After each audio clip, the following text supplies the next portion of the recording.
بسم الله الرحمن الرحيم الحمد لله رب العالمين والصلاة والسلام على سيد الرسل وخاتم الأنبياء والمرسلين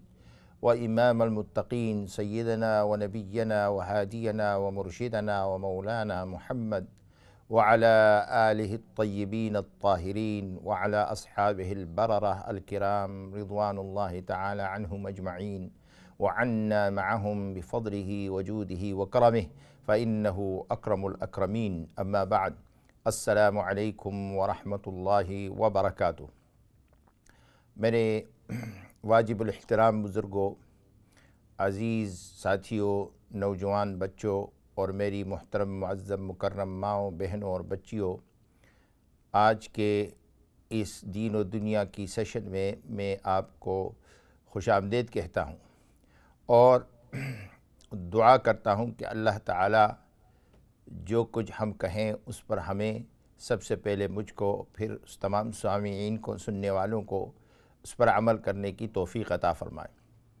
اور اس کے ساتھ ساتھ یہ ہے کہ اللہ تعالیٰ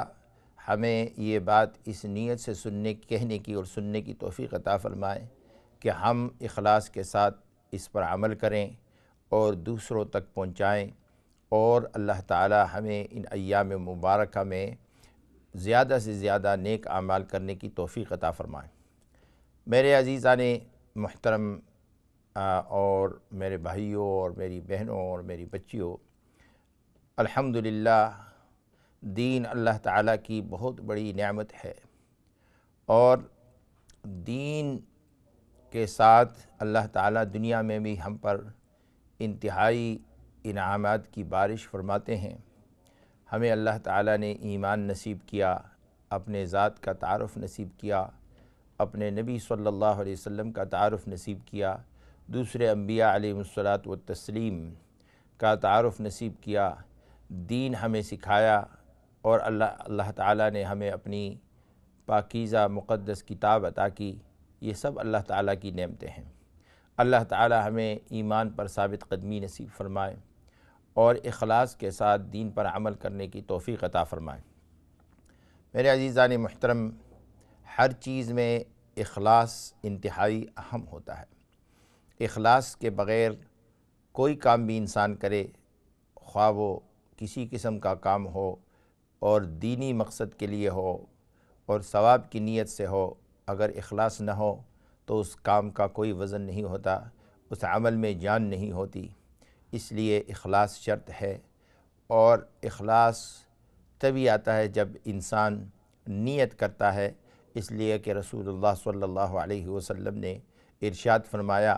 کہ انما الاعمال بالنیات، تمام اعمال کا دار و مدار انسانوں کی نیتوں پر ہے۔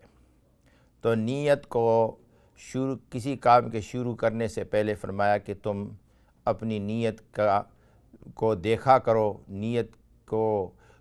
ذرا اب ٹٹولو، دیکھو کہ میری نیت کے اندر کوئی گڑبڑ تو نہیں، کوئی ملاوٹ نہیں، اخلاص کی کوئی کمی نہیں۔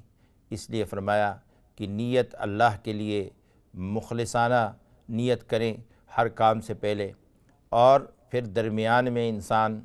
اپنی نیت کو ٹٹولے، پھر آخر میں اللہ تعالیٰ سے استغفار اور معافی کی طلب کرے، تاکہ اگر نیت میں درمیان میں کوئی گڑبڑ ہوئی ہے تو اللہ تعالیٰ اسے معاف فرمائے، کیونکہ ہم انسان ہیں، انسان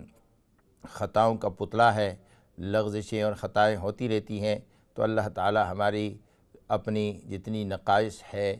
اس سے ہماری حفاظت فرمائے، ہماری ذات کی طرف سے جو چیزیں آتی ہیں اللہ تعالیٰ ہمیں معاف فرمائے، رسول اللہ صلی اللہ علیہ وسلم کے سنتوں پر، پیاری سنتوں پر عمل کرنے کی توفیق عطا فرمائے۔ میرے عزیزان محترم، آج کے اس پروگرام میں ہم، جیسے کہ ہم نے پچھلے سیشن میں بات چیت شروع کی تھی، اس سے پہلے حج کا طریقہ، پھر مدینہ منورہ کی زیارت، پھر اس کے بعد ابتدا میں تھوڑی سی بات چیت قربانی کے بارے میں آپ کی خدمت میں عرض کی تھی کہ بھائی اگلی سیشن کے اندر انشاءاللہ قربانی کے احکام اور مسائل اور اس کے ساتھ ساتھ اس کے فضائل پر بات ہوگی۔ تو آج اسی پر بات ہوگی، لیکن اس سے پہلے جیسے کہ ہمیشہ میں یہ عرض کرتا رہتا ہوں کہ اللہ تعالیٰ نے ہمیں یہ زندگی جو عطا کی ہے یہ اللہ تعالیٰ کی نعمت ہے۔ اللہ تعالیٰ ہم سب کی کمزوریوں کو دور فرمائے، گناہوں کو معاف فرمائے، لیکن اس نعمت کی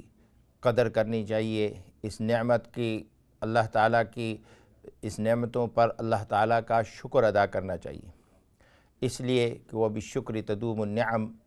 کہ شکر کے ذریعے سے اللہ تعالیٰ کی نعمتیں یہ جاری اور ساری رہتی ہیں، اور اگر ہم اللہ کا شکر بجا نہیں لائیں گے، ناشکری کریں گے، غلط کام کریں گے، تو اللہ تعالیٰ ہم سے اپنی نعمتیں چھین لیں گے۔ انسانوں کے پاس سب سے بڑی اللہ کی طرف سے جو نعمت آتی ہے، انعام آتا ہے، ان کے نیکیوں، ان کے اچھے کاموں کے بدلے میں، ان کے شکر گزاری کے بدلے میں، جب وہ دوسروں کی مدد کرتے ہیں، دوسروں کے نقصان میں اور دوسروں کی دکھ میں، دوسروں کی تکلیف میں ان کے لیے مددگار ثابت ہوتے ہیں، تو اللہ تعالیٰ کی مدد آتی ہے۔ اور سب سے پہلی چیز یہ ہوتی ہے کہ اللہ تعالیٰ ایمان والوں کو جب وہ ظلم نہیں کرتے، زیادتی نہیں کرتے، اللہ کے ساتھ شرک نہیں کرتے اور ناشکری نہیں کرتے، اللہ تعالیٰ سب سے پہلے ان کو امن عطا فرماتے ہیں، امن کی نعمت۔ اور امن کی نعمت ایسی ہے کہ اگر امن و امان ہو تو سب کچھ ہو سکتا ہے، عبادت بھی ہو سکتی ہے اور تجارت بھی ہو سکتی ہے، کاروبار بھی ہو سکتے ہیں، دنیا کے سارے کام ہو سکتے ہیں۔ امن ایک ایسی چیز ہے جس کے ذریعے سے اللہ تعالیٰ انسان کو ذہنی سکون عطا فرماتے ہیں، اطمینان عطا فرماتے ہیں، گھر بار خیریت کی تسلی اور تشفی ہوتی ہے۔ اور اگر امن و امان نہ ہو تو تباہی اور بربادی ہے، کوئی کام صحیح نہیں ہو سکتا۔ اس لیے ہمیں اللہ تعالیٰ سے معافی مانگنی چاہیے، اللہ کا شکر ادا کرنا چاہیے اور ظلم سے اپنے آپ کو بچانا چاہیے، انسانیت کے ساتھ ہمدردی کا اظہار کرنا چاہیے۔ اس کے ساتھ ساتھ میں آپ کو یاد دلاتا چلوں کہ اس ہفتے کے انتہائی دل برداشتہ کرنے والے جو افسوسناک واقعہ ہوا ہے وہ یہ ہے کہ کوئٹہ میں، بلوچستان میں، پاکستان میں جو دھماکہ ہوا، جس میں 70 بے گناہ جانیں جو ہیں وہ گئی۔ اللہ تعالیٰ ان مرحومین کو جنت الفردوس میں جگہ عطا فرمائے، اور 150 سے زائد لوگ زخمی ہوئے، اللہ تعالیٰ ان کی مداوع فرمائے۔ تو یہ کتنی افسوس کی بات ہے، یہ انسانیت کا قتل و عام جاری ہے اور انسانیت پر ظلم ہو رہا ہے، جگہ جگہ دھماکے ہو رہے ہیں، ایک جگہ نہیں دوسری جگہ، ہر جگہ ہو رہے ہیں۔ اللہ تعالیٰ انسانوں کو امن عطا فرمائے۔ تو اللہ تعالیٰ ارشاد فرماتے ہیں الذین آمنوا ولم یلبسوا ایمانہم بظلم اولئک لہم الامن وہم مہتدون، وہ لوگ جو ایمان لائے اور انہوں نے اپنے ایمان کو ظلم کے ذریعے کے ساتھ کوئی ملتبس نہیں کیا۔ علماء نے لکھا ہے کہ یہاں ظلم سے مراد شرک ہے، بعض علماء نے لکھا ہے کہ یہاں ظلم سے مراد کوئی بھی ظلم و زیادتی ہے، جب انسان دوسروں پر ظلم کرتا ہے، زیادتی کرتا ہے، کسی کا مال کھاتا ہے حرام طریقے سے، یا کوئی اور چوری دغا کرتا ہے، یا کسی پر ظلم زیادتی کرتا ہے، تو وہ ایمان کے منافی ہے۔ اس لیے کہ اللہ اور اس کے رسول صلی اللہ علیہ وسلم پر ایمان لانے والے ایسا نہیں کر سکتے۔ تو فرمایا کہ ایسے لوگ جو اپنے آپ کو بچاتے ہیں ان چیزوں سے، دوسروں پر ظلم کرنے سے، اللہ کے ساتھ شرک کرنا سب سے بڑا ظلم ہے، فرمایا اس سے بچاتے ہیں اپنے آپ کو، تو فرمایا ایسے لوگ اولئک لہم الامن، انہی کے لیے اللہ تعالیٰ ان کو امن عطا فرماتے ہیں، وہم مہتدون، اور یہ صحیح راستے پر ہوتے ہیں، اللہ کی طرف سے ان کو صحیح جو ہے ہدایت ملتی ہے، رشد و ہدایت ملتی ہے۔ اللہ تعالیٰ ہم سب کو یہ بات سمجھنے کی توفیق عطا فرمائے۔ بہرحال یہ چند تمہیدی باتیں میں نے آپ کی خدمت میں اس لیے عرض کی اور کرتا ہوں، گزشتہ سیشنز میں بھی اور آئندہ بھی کروں گا، کہ یہ انتہائی ضروری ہے، ہمارے لیے یہ سمجھنا بہت ضروری ہے۔ آج اس بات کی کمی ہے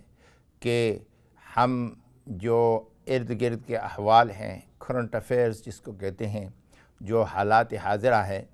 اس پر تبصرہ کرنے سے گریز کرتے ہیں یا اس کا سامنا نہیں کرتے، اور یہ انتہائی ضروری ہے تاکہ ہم اپنے نوجوان کو اور اپنے امت مسلمہ کو صحیح راستہ دکھائیں، صحیح رہنمائی کریں ان کی، اور ان کو یہ بتائیں کہ جو کچھ آج کل ہو رہا ہے یہ انتہائی ظلم ہے، اور کسی انسان کے ساتھ زیادتی کرنا، کوئی بھی ہو، مسلمان ہو غیر مسلم ہو، کسی مکتب فکر سے کسی بھی اس سے تعلق رکھتا ہو، یہ انتہائی قابل افسوس ہے، اور اسلام اس بات کی قطعاً اجازت نہیں دیتا۔ جو لوگ ایسا کرتے ہیں، اللہ تعالیٰ نے قرآن کریم کی سورۃ مائدہ میں 32ویں آیت میں صاف صاف کہہ دیا کہ جو کسی نفس کو بغیر کسی سبب کے قتل کرتے ہیں وہ ایسے ہیں جیسے کہ پوری انسانیت کے قاتل ہوں۔ یہ انسانیت کے قاتل ہیں، ان کے لباس، وضاقتہ اور دعووں کوئی حقیقت نہیں۔ یہ اپنے آپ کو یہ ریاست کہیں یا وہ ریاست کہیں، ان کا محمد الرسول اللہ صلی اللہ علیہ وسلم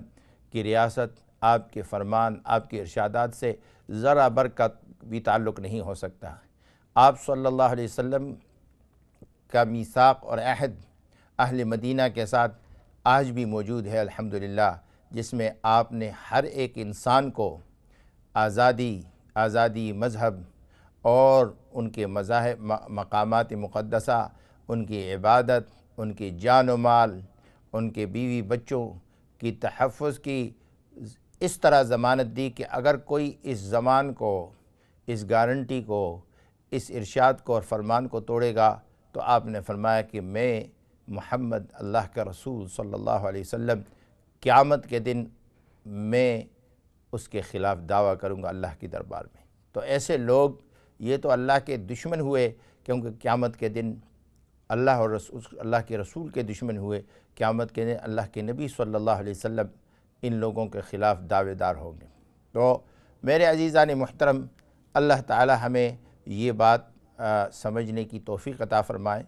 آج کل کے ان ایام میں جو کچھ ہو رہا ہے، اس سے اللہ تعالی ہر قسم کے فساد سے اور خصوصاً ظلم سے ہم کو دور رکھے، اور جو اس بے راہ روی میں اور اس ظلم و فساد میں مبتلا ہو گئے ہیں، اللہ تعالیٰ انہیں ہدایت عطا فرمائے، انہیں اس کی سمجھ کی توفیق عطا فرمائے، ان کو توبہ تائب ہونے کی توفیق عطا فرمائے۔ تو عرض کرتے ہیں قربانی کے مسائل، اور میں نے پچھلے سیشن میں آپ کی خدمت میں گزارش کی تھی کہ عرض کیا تھا کہ قربانی جو ہے یہ رسول اللہ صلی اللہ علیہ وسلم سے جب پوچھا گیا کہ ما هذه الاضاحی یا رسول اللہ، اے اللہ کے پیارے نبی صلی اللہ علیہ وسلم، یہ قربانی کیا ہے؟ تو آپ نے فرمایا کہ یہ تمہارے ابا حضرت ابراہیم علیہ السلام کی سنت ہے۔ ظاہر ہے حضرت ابراہیم علیہ السلام اس لحاظ سے ہم سب کے روحانی باپ ہیں کہ جو انبیاء علیہ الصلاۃ والتسلیم کی نسل خود رسول اللہ صلی اللہ علیہ وسلم کا نسب جا کر کے حضرت ابراہیم علیہ السلام کے ساتھ ملتا ہے۔ اس کے ساتھ ساتھ یہ ہے کہ عرب کے جو لوگ تھے وہ اس وقت جو مخاطب تھے، ان کا نسبی رشتہ بھی حضرت ابراہیم علیہ السلام کے ساتھ جا کر کے ملتا تھا۔ تو اس نسبت سے بھی رسول اللہ صلی اللہ علیہ وسلم نے ان کو یہ سمجھایا، اور وہ کیا تھا کہ حضرت ابراہیم علیہ السلام اللہ تعالیٰ کے جلیل القدر پیغمبر ہیں، اور اللہ تعالیٰ نے انہیں بہت بڑی عظمتیں عطا فرمائی، اور اللہ تعالیٰ نے ان کا امتحان لیا۔ اللہ تعالیٰ نے سورۃ بقرہ میں اس کا ذکر کیا ہے، سورۃ بقرہ کی دوسرے حصے میں، اور فرمایا کہ وَإِذِ ابْتَلَىٰ إِبْرَاهِيمَ رَبُّهُ بِكَلِمَاتٍ فَأَتَمَّهُنَّ، کہ جب اللہ تعالیٰ نے حضرت ابراہیم علیہ السلام کو ان کے پروردگار نے ان کا امتحان لیا، چند امتحانات کے ذریعے سے اور چند نشانیوں کے ذریعے سے، تو انہوں نے ان کو صحیح طریقے سے بخیر و خوبی مکمل کیا، اور اس تکمیل کے انعام کے طور پر اللہ تعالیٰ نے فرمایا کہ قال انی جاعلک للناس اماما، اے حضرت ابراہیم علی نبینا وعلیہ افضل الصلوات والتسلیم، اللہ کی طرف سے ان کے لیے پکار آئی کہ اے ابراہیم علیہ السلام، آپ کو ہم آئندہ آنے والی قیامت تک آنے والی دنیا کے لیے امام اور قائد بناتے ہیں۔ آئندہ جو نبوت کا سلسلہ ہوگا وہ آپ کی نسل میں سے ہوگا۔ We appoint you and select you as a leader for the rest of the entire humanity۔ اللہ تعالیٰ نے ایک اعزاز یہ عطا فرمایا کہ انبیاء آئے، اور دوسرے یہ کہ اب انبیاء جب آئے تو جتنے ادیان ہیں وہ حضرت ابراہیم علیہ السلام ایک طرح سے ان سب ادیان کے جو موجودہ ادیان ہیں ان کے جد امجد ثابت ہوئے۔ اور اس کے ساتھ ساتھ یہ ہے کہ اللہ تعالیٰ نے حضرت ابراہیم علیہ السلام کو بہت بڑی عظمت اور شرف عطا فرمائی کہ اللہ تعالیٰ نے جو امتحانات لیے ان میں یہ کہ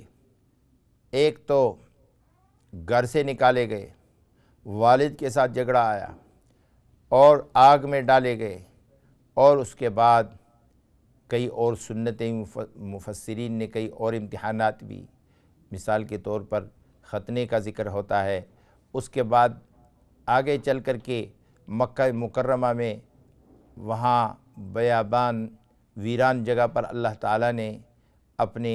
بیوی اور بیٹے کو وہاں چھوڑنے کا حکم دیا، اس کو مکمل کیا۔ اس کے بعد اللہ تعالیٰ نے جو ہے بیت اللہ کی تعمیر، اور اس کے بعد اللہ تعالیٰ نے آپ کو حج کے لیے لوگوں کو پکارنے کا حکم دیا، اور اپنے ہی بیٹے کو جو انتہائی آپ کو محبوب تھے حضرت اسماعیل علیہ السلام، ان کو اللہ کے لیے قربان کرنے کا حکم دیا۔ اور میں نے یہاں سے بات شروع کی تھی خوابوں کی تعبیر سے، کہ خواب جو ہوتے ہیں یہ جو ہے اس کی چند علماء کرام نے تعبیر الرؤیا میں جیسے کہ مختلف معبرین جن کو کہا جاتا ہے، انہوں نے اس کے آداب بیان کیے ہیں، اس کے اصول بیان کیے ہیں، اس کا طریقہ کار بیان کیا ہے، لیکن خوابوں کی تعبیر ہوتی ہے۔ اور علماء نے لکھا ہے کہ قرآن کریم سے اس کا ثبوت ملتا ہے کہ اگرچہ ایک شخص غیر مسلم کیوں نہ ہو،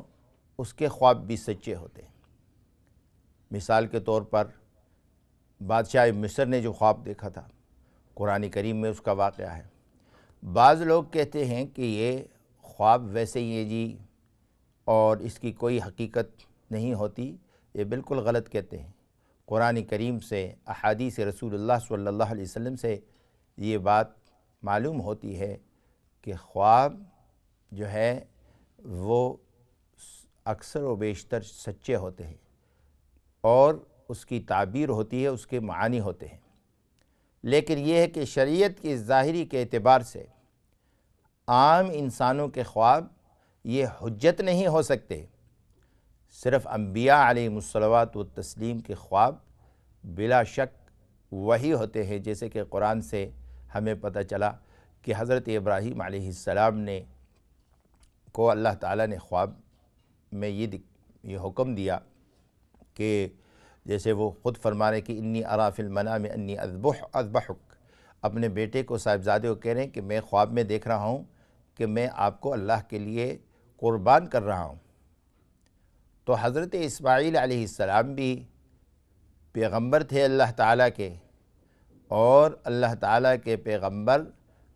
پیدائشی، بلکہ پیدائش سے پہلے اللہ تعالیٰ ان کو منتخب فرماتے ہیں، عالم ارواح سے ہی ان کا انتخاب شروع ہوتا ہے، اور حضرت اسماعیل علیہ السلام نے فوراً کہا کہ یا ابت افعل ما تؤمر، اے ابا جان آپ وہ کیجئے جس کا اللہ تعالیٰ نے آپ کو حکم دیا ہے۔ تو حضرت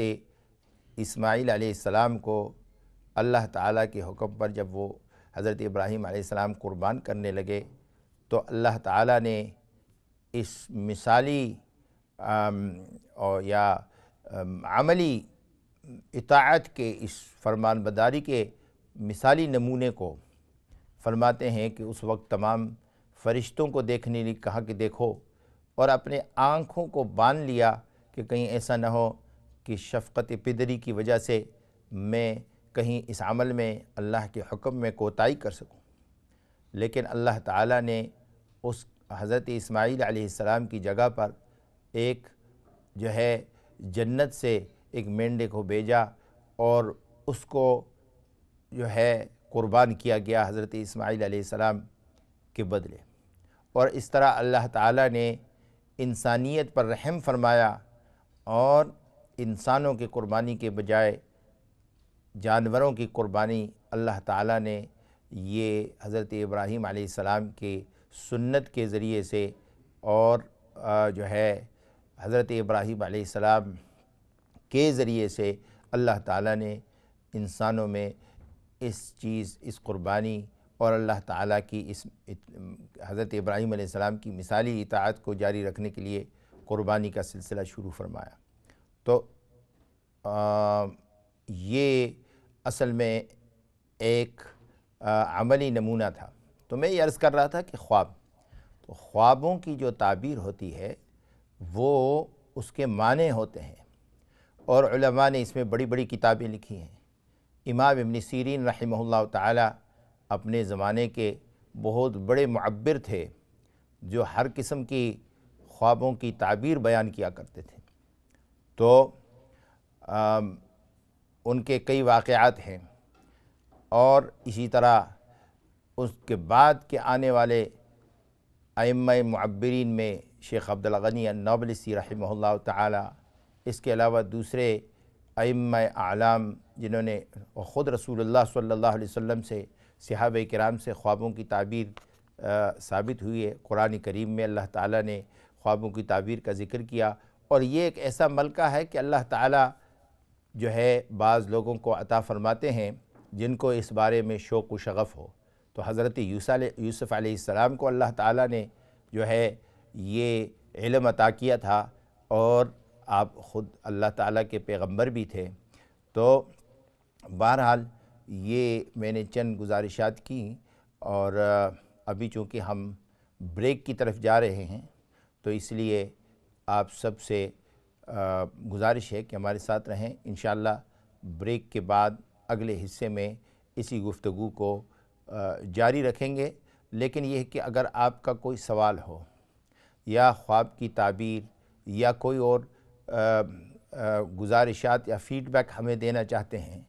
خواہ انگلش میں ہو، اردو میں ہو، عربی میں ہو، تو انشاءاللہ ای میل کا جو ہے یہاں ڈسپلے ہوگی سیشن کے دوسرے حصے میں، تو اس پہ آپ